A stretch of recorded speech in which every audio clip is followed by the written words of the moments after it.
Continuing beyond the second Erie Tunnel, we continue with more beautiful scenic landscape, landscape?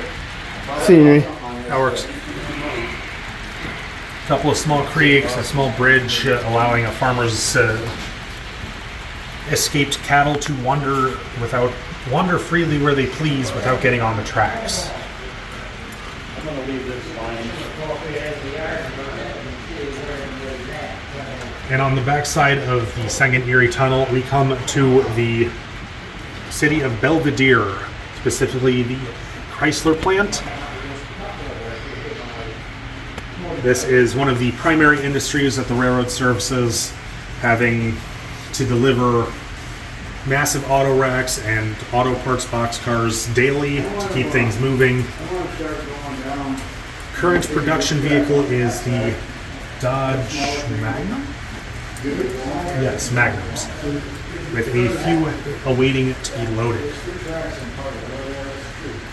Most of the backdrop here is actual pictures taken of the Belvedere facility, as well as some kit-bashed and scratch-built structures to enhance the looks.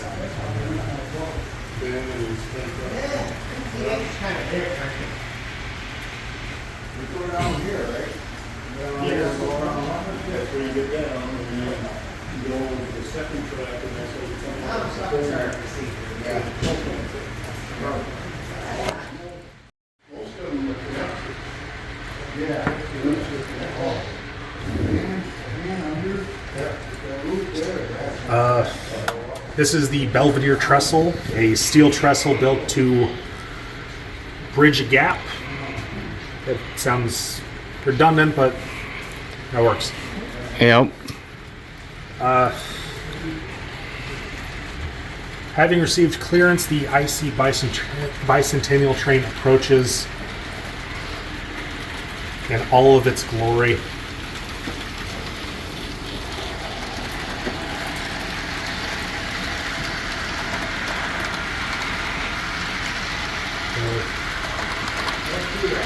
But otherwise, we are in another amazing expanse of scenic scenery.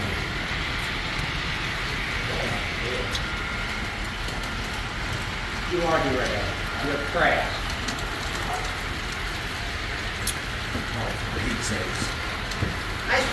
As we come up on the old Perkins produce store, we see some delinquents out on a nearby hill.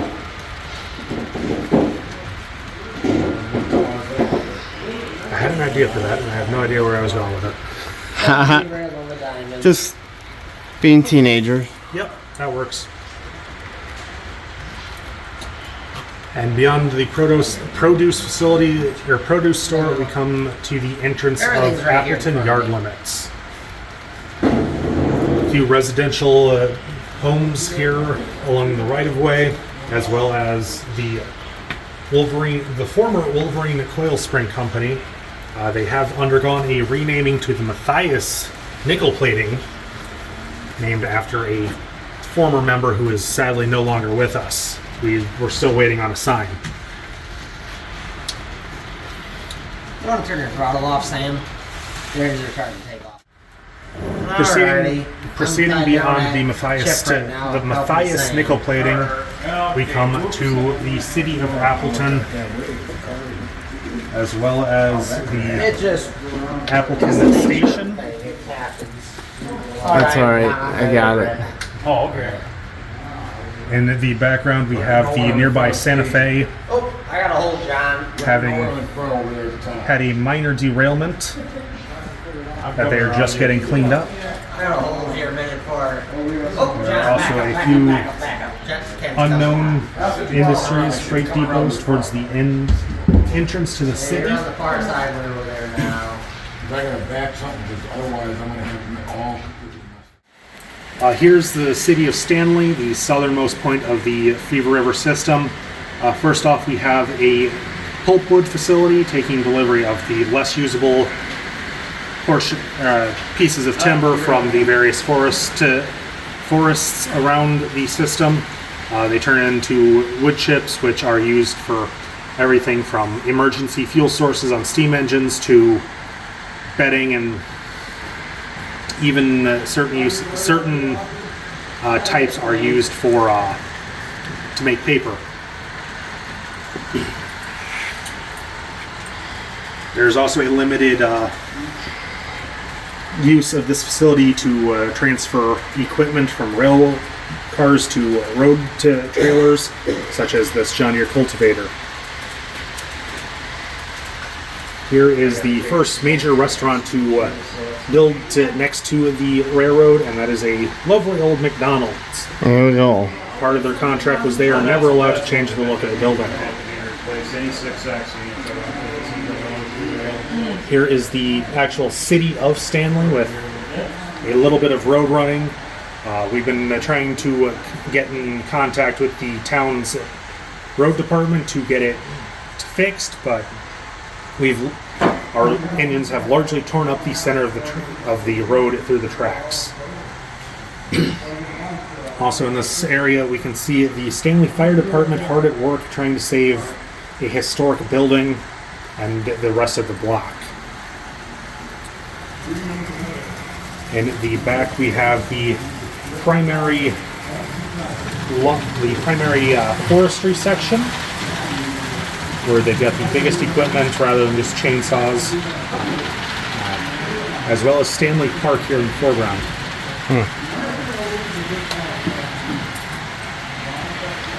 Outside of Stanley is more lovely scenery for tourists and passengers alike to enjoy, as well as some campground for local Boy Scouts to take advantage of.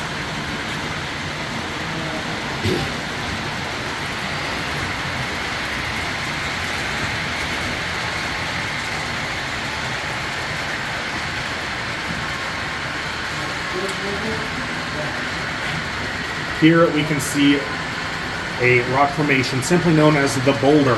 It has been inhabited by local hobos and other homeless population, as well as various animals such as deer, bears, and wolves. Wow. Well, Austin has to go into the back up in the stadium, so I gotta.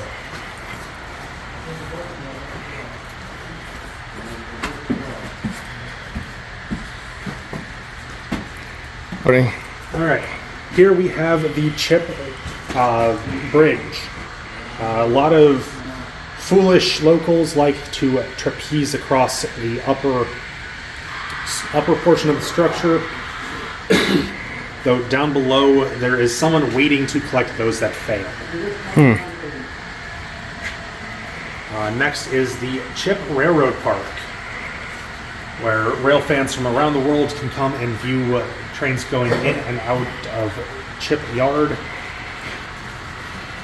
as well as relieve themselves from long road trips. There we go. Take a break. Next we have the railroad's maintenance of way consist sitting on its typical siding, ready to respond to any derailment or reports of a track defect. No, pull ahead. By that time I get up there, we should be all in. And here we are back to the Chip Diesel facility. Well, not quite as built up as the facility in Benton, but it can still handle everything from a Plymouth to a DD40. And we're now at the beginning of where we started on the lower here. Back to the underside of the layout below Erie, we have the Great Western Line. Currently have two Fever River RS units on a grain train. There's not much scenery here. This was part of portion of the layout was part of the recent reconstruction of this section. It is still being worked on. We're not entirely sure what to do with it, in all honesty, at this point. The member that was kind of driving this part of the project decided to move to Florida for reasons outside the club. Yeah. But as of now, it's just going to be a through line. Coming out of the construction area, though, we come to the city of Neponset. I'm probably butchering that pronunciation, where we have an Atkins Energy and Ethanol. This is loosely modeled on the Atkins Energy facility in Lena, Illinois, but we have a lot more trackage and road system. We have our ethanol, we have our grain unloading.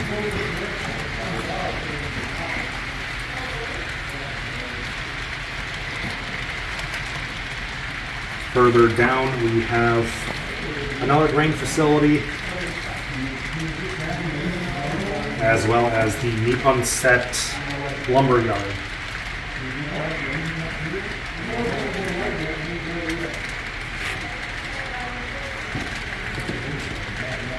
Very productive layout. Yes.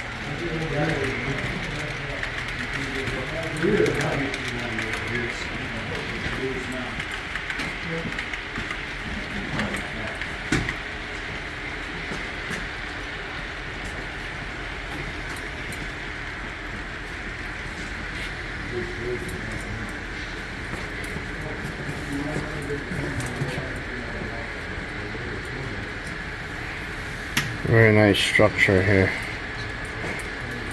This is a plaster molding, to my knowledge. I couldn't tell you exactly what mold. I would assume Walthers or Micromark would probably have a similar mold.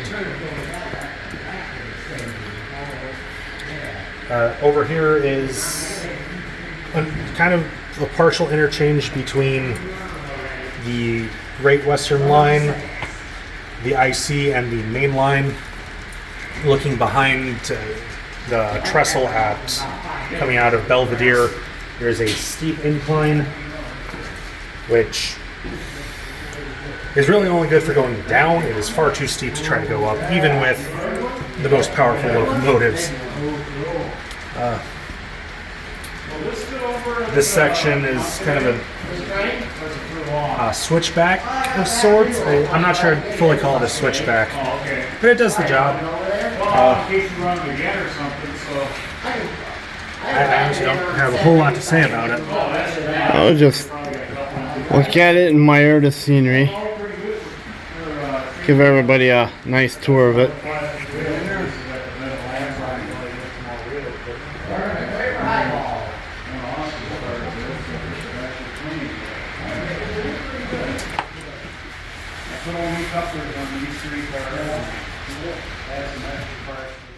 Here we have the Northwestern line that runs underneath the main line. It's a self-contained loop. We've got a couple of storage tracks here for parking larger trains that don't fit in our staging area. Some of the backdrop is supposed to be pictures of Chicago.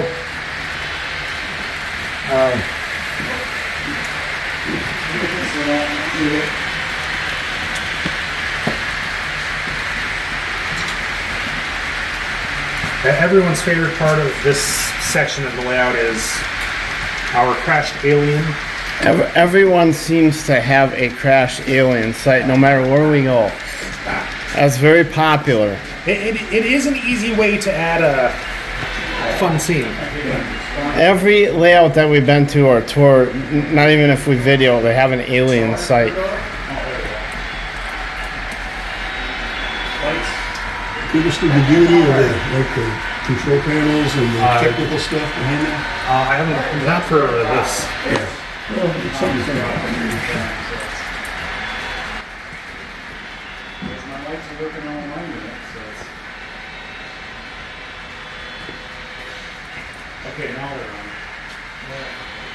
Ditch light and it's not working. So, hey, we get back to 6. Yep. Oh, there we go.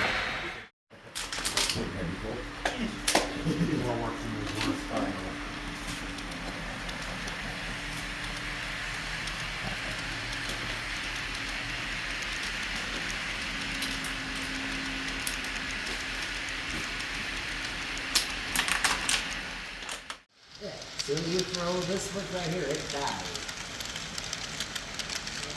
So this switch is putting electricity to the truck too. I guess no clear to this right here. Okay, that's because we got the double here. All right. This is our staging area. It is a 3 levels. It is a 3-level helix, which takes our trains from up by Appleton to down by Stanley, or vice versa, back up. This is where club members store most members store trains and rolling stock that they want to keep set up for future running, or simply safer storage than what they may have elsewhere. There's a little bit of everything in here: grain, train, passenger, mixed, steam, diesel. But the only thing we don't have around here in bulk is electric power.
This is the Illinois Central, City of New Orleans. It's got Rapido E8s for the power, and the rest of the consists from the flexi vans clear down to the last car is all Walther's coaches. There's a total of 19 cars on the entire train right now. If you include the 3 engines, we're up to 22 total. Very impressive passenger train.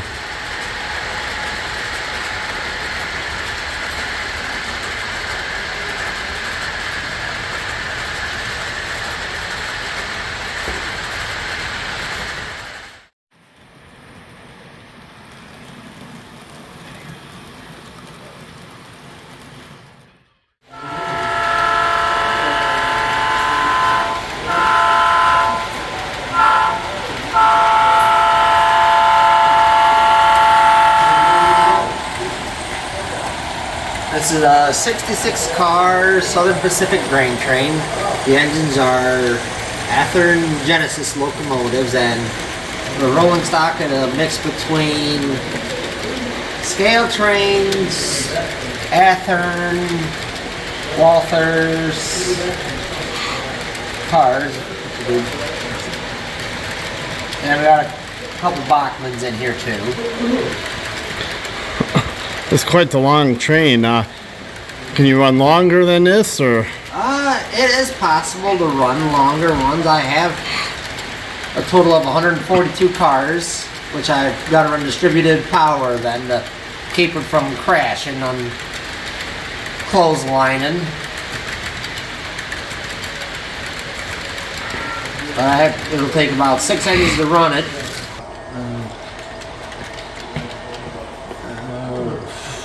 Got a mix between UP, KCS, CNWX, small IC, just a mixed variety of hoppers, just like a typical grain train would have.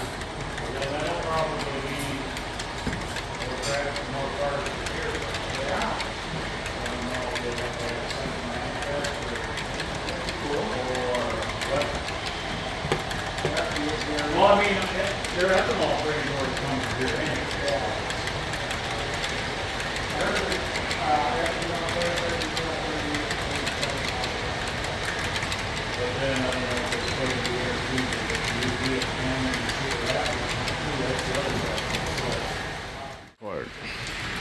And this is my kind of a shorter grain train with my baby, the CN 3008, the IC Heritage unit, and just a mix and match of ICG, IC, and CC covered hoppers with the Chicago Central caboose on the end.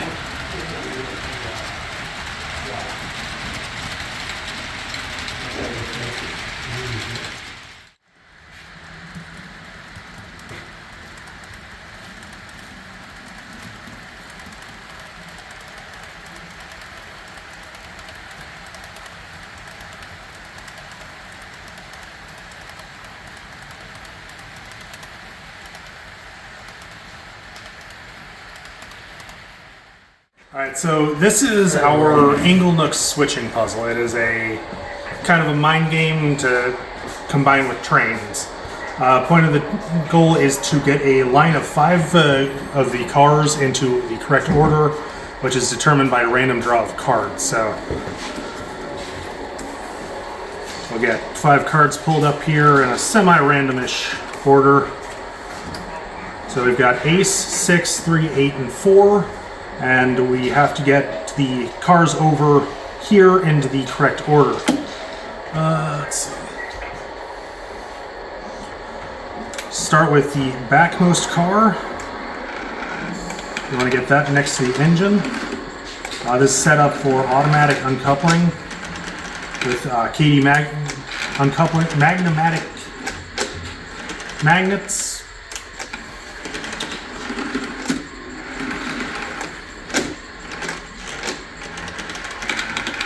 Now I've got the first car I want in the train right on the engine. If it behaves itself. You can pull 3 cars at a time if they don't derail.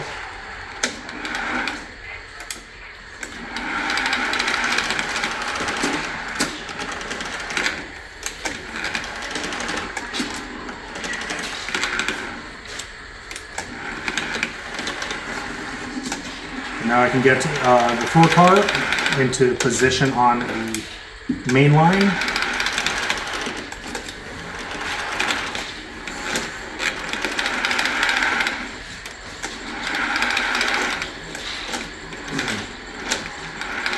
Next I need the 8 car.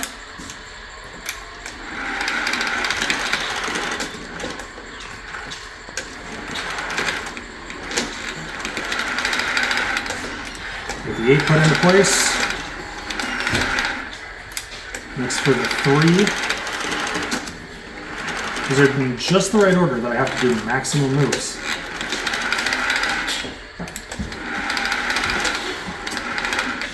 Next for the 6.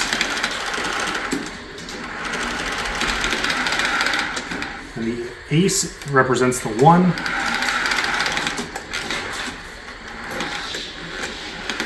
Train is now built. Now to store the last car out of the way and park the engine. Very cool. Thanks for sharing that with us. It's a lot more complicated than it looks. I've done this numerous times already, and I kind of have the idea down. But it's a really fun puzzle, along with there are plenty of other styles of switching puzzle out there. This is the one that one of our members decided to make for a demonstration piece, something for the younger kids to play with. Yeah. Very cool. Rules and operation are right here if you want the spelling. Very nice. Thanks for sharing that with us. Thanks for asking about it.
camera for here, Curtis.